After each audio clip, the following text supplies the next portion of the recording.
La revue de presse d'Europe 1, Olivier Delagarde. Une question mobilise les journaux ce matin. Olivier, que faire ? Oui, que faire face à Donald Trump, bien sûr, parce que maintenant, ça y est, il n'est plus le temps de s'interroger sur la dangerosité du président américain, sur sa violence, sur la réalité de ses intentions. Non, ça y est, on a laissé sa chance au produit, comme disent les marchands de biscuits. L'heure n'est plus à réfléchir, mais à agir, Dimitri. Alors, que faire ? Eh bien, la presse est partagée en deux.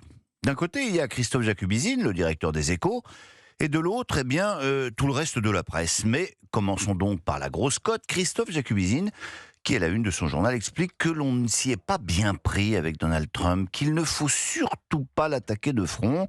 Manifestement, écrit-il, la France n'a pas trouvé le bon logiciel. Envoyer une quinzaine de soldats au Groenland, Donald Trump répond avec 10% de droits de douane supplémentaires. Balayer d'un revers de main son extravagant conseil de paix, ce sera 200% de taxes sur les vins et spiritueux.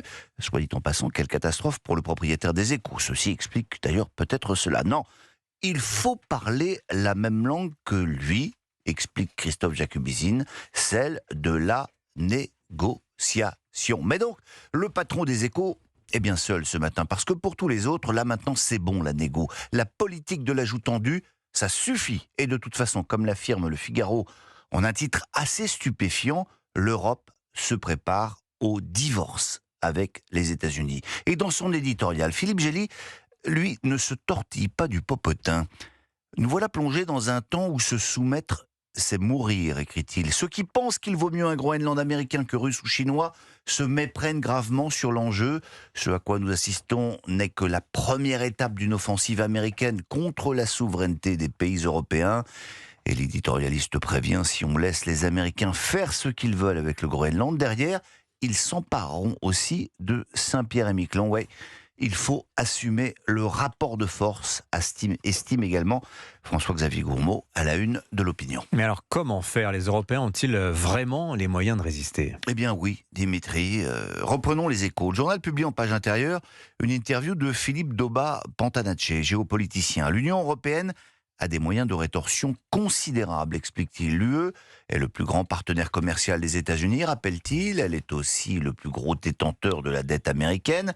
Et puis elle a maintenant son fameux bazooka, son instrument anti-coercition, pensé lors de son élaboration comme une arme contre les Chinois.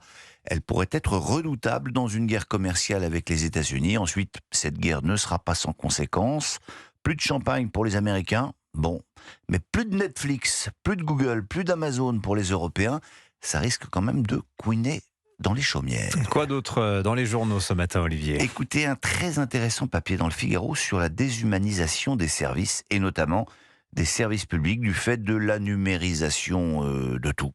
De nombreux Français se sentent impuissants, dépassés, isolés, relégués, explique Stéphane Kovacs, et cela va bien au-delà des publics âgés ou fragile. On termine comme tous les mercredis avec la une du JD News.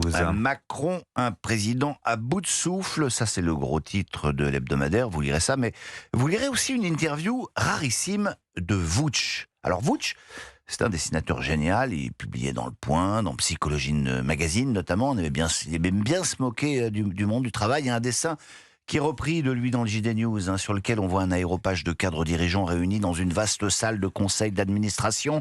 Personne ne sortira de cette pièce avant que nous ayons pu répondre à ces deux questions, menace le président. A. Qui a organisé cette réunion ? B. Dans quel but ? Le dessinateur a accepté de recevoir Éric Nolot pour lui annoncer une mauvaise nouvelle. Il nous annonce qu'il arrête de dessiner, plus en phase avec le monde contemporain, pas envie de devenir un vieux dessinateur radoteur, marmonne-t-il. On espère qu'il va changer d'avis, d'autant que ce que l'on apprend aussi dans cette interview, c'est que Vooch est un grand spécialiste des boomerangs. Ça fait un peu dîner de con, je suis d'accord avec vous. Oui, d'autant qu'il pose à côté de ses projectiles courbés. Espérons que, comme un boomerang, il revienne rapidement au dessin. Je sens les booms et les bangs agiter mon cœur blessé. L'amour comme un boomerang me revient des jours passés. C'est une histoire de dingue, une histoire bête à pleurer. Ça fait un peu dîner de con. Bah c'est vrai que c'est bien vu ça. le mercredi soir, il est invité à dîner. On dit aréopage. Et aéroport. Vous avez dit aéropage et je vous soupçonne de dire aéroport. Et en commissariat aussi également. Bon, il parle bien globalement, Olivier Delagarde. Merci. Globalement. Globalement. Sympa.